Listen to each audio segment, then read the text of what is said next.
We have 3 Renegades, 1 Skoda T56, an EBR 75FL, 3 Progettos, a Skoda T27, and an Object 274A. Some of these guys aren't on Discord, some are, and I'll let Iulia take it away here with what we're doing for the tanks. Mediums on right, heavy's taking the mid. So we're sending the EBR up to the carrier, heavy's heading to the middle, and then all the meds are going south. One med is holding in a position where they can sort of snipe into this middle section, which works out because their EBR gets caught out in the open and ends up getting killed very quickly.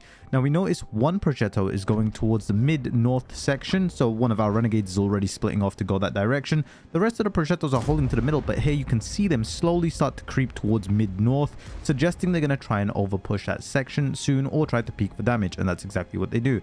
Now, I want to see if there's anything around this corner or if they're going to push this side. So someone asks me to put RT Strike down on these E75 TSs. And notice how the Progettos are shifting towards the E75s, suggesting they're going to make a push down this area where I am on the map.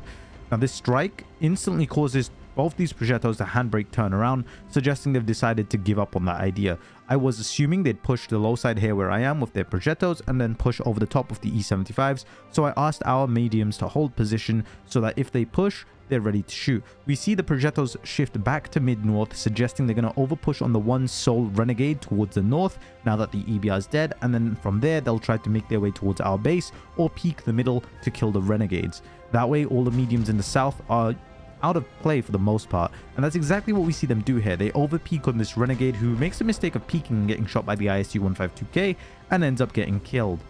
So at this point, I know the Progettos are going to start peeking in the middle, so I tell these Renegades to fall back, and that's exactly what they do. I tell Atigo, Asanto to come back, and they do exactly that. And I tell the mediums, just hold, send 1 or 2 guys to clear the south so we don't get shot in the rear. They find this Progetto, and they manage to kill him relatively swiftly, and this way our heavies can hold here for a while without worrying about getting shot in the rear. Now, I do ping to the Progetto at the back. I don't know who it was to go all the way around. Unfortunately, they don't quite do that. They sort of hang around where they are, and that's a bit of an issue because as you'll see in a few minutes, one of the Progettos makes a push straight across the open into our base, and the heavies don't really have the gun handling to shoot. Here we see the 2 Progettos in the middle start peeking. We put a few shots into them, and then eventually they'll end up backing off as the RT Strike comes in for our tanks.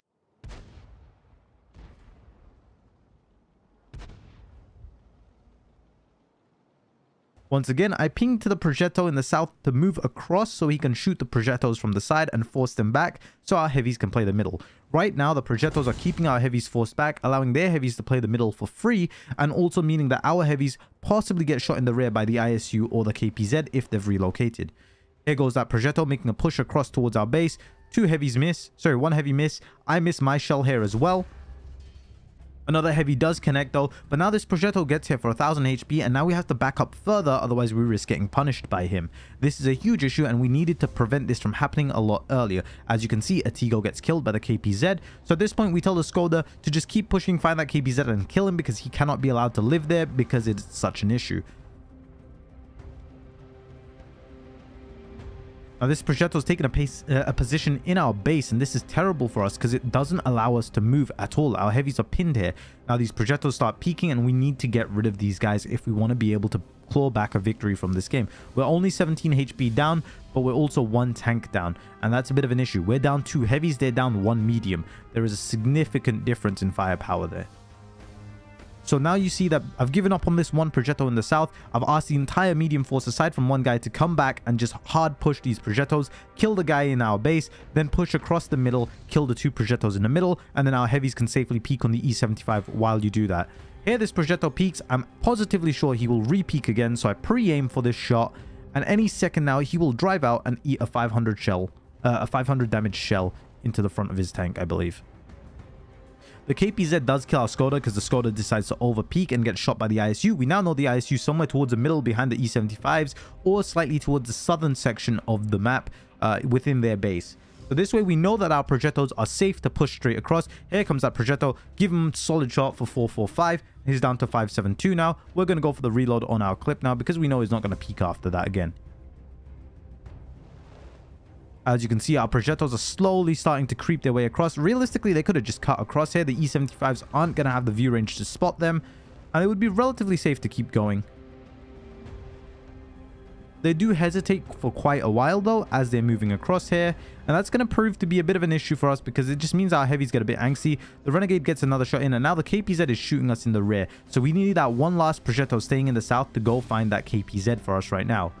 One of our mediums does take out the E75TS, and Santo does take out the progetto, which is perfect, but now we have to start edging forwards because we're still getting shot in the rear. There's the KPZ, and hopefully our progetto manages to take him out. Now our mediums are in position. All they need to do is push down real hard and kill this progetto so that our heavies can play this middle for free. A progetto comes up behind us. I see this. I turn around because he needs to go. And I believe Iulia also stops to try and shoot this progetto. Unfortunately, I'm closer, so my shell gets there first. But the mediums do kill a progetto in the middle. There's the KPZ. I want to see if I can find a shot on him because he needs to die. If he's allowed to get behind us, it could be problematic for us. We do lose one of the mediums to the E75TS in the middle. It happens to be the same medium that hesitated to move across and kill that progetto earlier, which is a bit of an issue. We now know the ISU is at about F8. And the E75 kills the last renegade as our mediums push across to kill this last progetto. Here comes the E75TS. I don't quite get the reload in time. And then he tries to snipe my cupola, and I tried to snipe his. To no avail, unfortunately for him.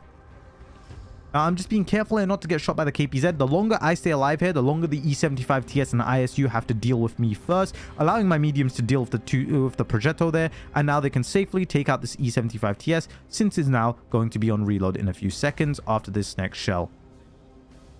There it is, and now Iulia should be able to take him out.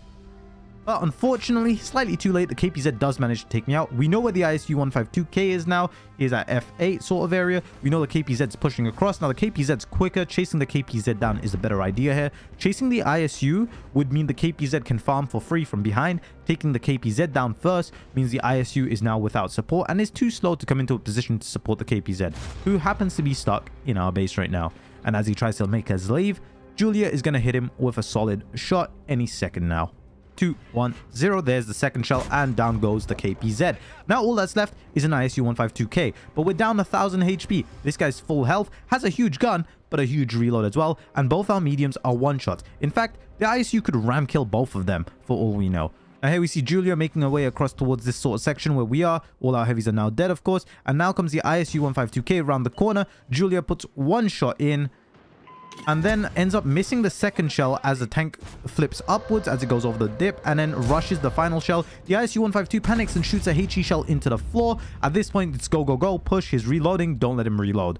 Realistically, we'd like to see Iulia reload her full clip here, but it's okay. The 2748 puts one in. Iulia puts one in, brings him down to a 2-shot, and now it's a matter of telling the 2748 just take the hit after you put your final shell in. Iulia will get the reload. She manually aims to make sure she doesn't hit the barrel and takes out the ISU-152K. Game set. Match and over. Easy win for us. Hope you enjoyed this video. If you liked it, leave it a like. If you disliked it, dislike it. Leave a comment down below as to what you think of the video and what you think of this skirmish. What would you have done differently? What would you have done if you were the enemy team? Don't forget to check out my Twitch channel as well. I stream irregularly now that I have a full-time job, but there will still be occasional streams, so feel free to pop by when I do stream. Take care, look after yourselves, and see you in the next video.